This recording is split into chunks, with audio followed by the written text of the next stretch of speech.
Assalamu alaikum everyone. So my name is Dr. Batul Zehra, and today once again in association with MMK Medical Hub Academy, we are going to study the subtopic of bioavailability and volume distribution. So let's begin.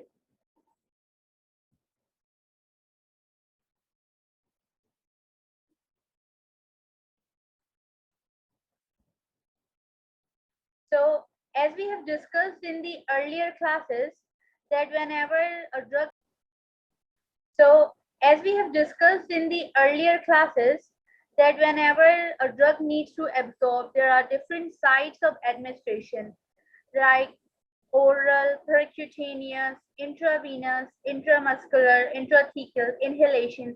All of these are sites of administration, and when they absorb into our plasma, so the only route which absorbs directly is the intravenous route, and then they distribute into the body, and finally they eliminate, if from the kidneys through urine, if from the liver then through the feces, if from the breast then in the form of milk, if from the sweat glands then in the form of sweat, and if from inhalation then they excrete out in the form of expired air, right? Now over here you can see the two compartment pharmacokinetic model. Basically यहाँ पे क्या हो रहा है कि जब भी कोई ड्रग को एब्जॉर्ब होना होता है तो बेसिकली उसको दो कंपार्टमेंट्स की जरूरत होती है, from the side of administration to the blood, and the fastest route of absorption is inhalation, right? आप ये क्यों कहेंगे कि आईवी जो है intravenous, it is not the fastest route of absorption because IV is basically is not absorbing. IV directly आपके blood में कोई भी ड्रग को इंजेक्ट करने को कहते हैं, तो इसमें आपका एक ही कंपार्टमेंट इन्वॉल्व है। लेकिन आप देख सकते हैं कि आप IV के अलावा किसी भी दूसरे रूट के थ्रू अपना ड्रग को एडमिनिस्टर करते हैं, like from the oral dose, तो आपकी पहले एक कंपार्टमेंट में ड्रग जाती है और फिर वहां से दूसरा कंपार्टमेंट आपका ब्लड है।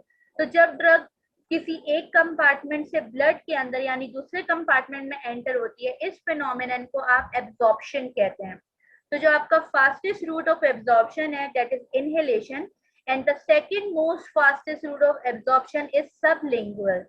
Okay, now factors affecting the absorption. Number one, as I've told you before, is the route of administration, and secondly is the dosage form depending on particle size and disintegration, ease of dissolution.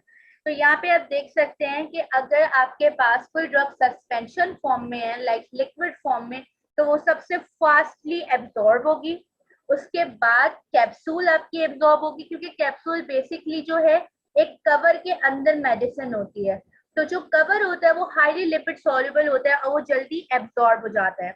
और उसके बाद आपके पास आपकी tablet आती है, because वो directly आपकी drug होती है, उसके ऊपर कोई कवरिंग नहीं होती, कोई लिक्विड ऐड करके उसको सस्पेंशन फॉर्म में नहीं रखते। तो सबसे फास्टेस्ट जो डोजेज है that is suspension, then capsule and then the tablet.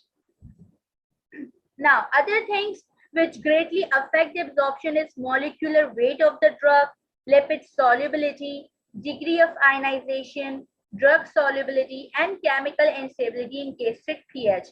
Basically अगर किसी ड्रग का molecular weight छोटा होगा तो वो जल्दी absorb हो जाएगी as compared to the bigger one.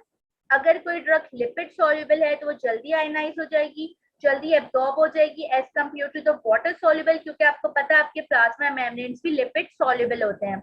Then we have the degree of ionization, यानी कि अगर कोई ड्रग आपकी चार्ज होती है और आपको मालूम है जिन ड्रग्स के ऊपर चार्ज होता है वो इजीली एक्सक्रीट आउट होती हैं, तो आपको एब्जॉर्प्शन के लिए ऐसी ड्रग चाहिए जो अनचार्ज्ड हो। देन द ड्रग सॉल्युबिलिटी, तो यहाँ पे एक एग्जांपल दिए, aqueous preparation better than oily suspension preparations. Basically आपका जो प्लाज्मा होता है वो एक एक्वस एनवायरनमेंट होता है, तो आप जो है जो भी अपनी ड्रग लेंगे सस्पेंशन फॉर्म में, अगर वो एक्वस होगी तो वो जल्दी एब्जॉर्ब हो जाएगी। ऑब्वियसली जैसे आप तेल नहीं पी सकते, पानी पीते हैं क्योंकि पानी आपको हजम हो जाता है, आप डायरेक्टली कभी ऑयल नहीं पीते, राइट? इसी तरह से जब आपकी ड्रग्स होती है तो वो भी एक्वस प्रिपरेशन में बेटर एब्जॉर्ब होती है, ऑयली प्रिपरेशन हम अवॉइड करते हैं। And finally the chemical instability in gastric pH. आपको पता है कि आपका स्टमक एसिड जो होता है वो हाईली एसिडिक होता है, वहां पे काफी सारी ड्रग्स जो है वो डिस्ट्रॉय हो सकती हैं। तो आप ऐसी ड्रग्स जो इजीली आपके स्टमक एसिड से डिस्ट्रॉय हो सकती है उनको ओरल फॉर्म में अवॉइड करेंगे, या फिर ऐसी ड्रग्स को आप आफ्टर मील्स देना पसंद करते हैं, on not on the empty stomach, right. Now factors affecting absorption में नेक्स्ट आपके पास है surface area available for absorption. So over here, small intestine has large surface area than the stomach due to intestinal microvilli. ये हम पहले भी discuss कर चुके हैं, क्योंकि अब आपके स्मॉल इंटेस्टाइन में माइक्रोविलाई होते हैं तो वो इजीली आपके ड्रग को एब्जॉर्ब कर देंगे, और स्टमक के अंदर वैसे भी एसिड होता है तो वहां पे ड्रग इजीली एब्जॉर्ब नहीं हो पाएगी. Now second we have blood flow through absorptive site. तो जहां पे भी आपके ऑर्गन्स का ग्रेटर ब्लड फ्लो होगा वहां पे बायो अवेलेबिलिटी आपकी ज्यादा हो जाएगी. Intestines has greater blood flow than the stomach. इसी तरह से आपके जो organs होते हैं उनका blood flow great होता है more than the muscles. Now intestinal motility, which is the transit time. यहाँ पे example दिया है कि diarrhea reduces the absorption.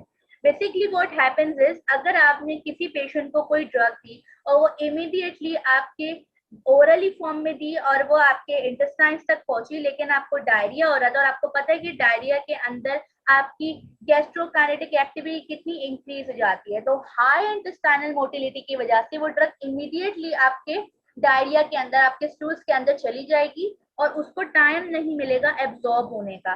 तो डायरिया की वजह से एब्जॉर्प्शन ग्रेटली रिड्यूस होती है. Next we have gastric emptying.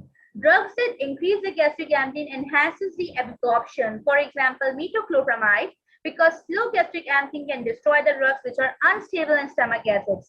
Now, यहाँ पर एक और एग्जाम्पल है, अगर ड्रग की बहुत ज्यादा, अगर आपकी गैस्ट्रिक काइनेटिक एक्टिविटी बहुत ज्यादा फास्ट है तो भी ड्रग एब्सॉर्ब नहीं होगी, और अगर आपके इंटेस्टाइन्स में फॉर एग्जांपल आपको कॉन्स्टिपेशन है और वहां पे बहुत सारा फूड है और आपकी ड्रग इंटेस्टाइन में नहीं जा पा रही, आपके स्टमक में स्टे कर रही है, तो बिकॉज आपको मालूम है कि ज्यादातर आपकी ड्रग्स जो है वो स्टमक एसिड में डिस्ट्रॉय हो जाती हैं और अनस्टेबल होती हैं. तो अगर आपके पास कोई ऐसी ड्रग है जो गैस्ट्रिक एम्पटिंग कर रही है, यानी कि इंटेस्टाइन्स को एम्प्टी कर रही है ताकि ड्रग जल्दी से स्टमक से गुजर के इंटेस्टाइन्स में आ सके, तो वो एब्जॉर्प्शन बढ़ाएगी, और इसकी एक एग्जांपल है आपके पास मीटोक्लोप्रामाइड की. Next we have drug interactions में फूड. स्लो गैस्ट्रिक एम्पटिंग, क्योंकि आपको पता है कि आप जब भी कुछ खाना खाने के बाद कोई ड्रग लेते हैं तो आपकी गैस्ट्रिक एम्पटिंग स्लो हो जाती है.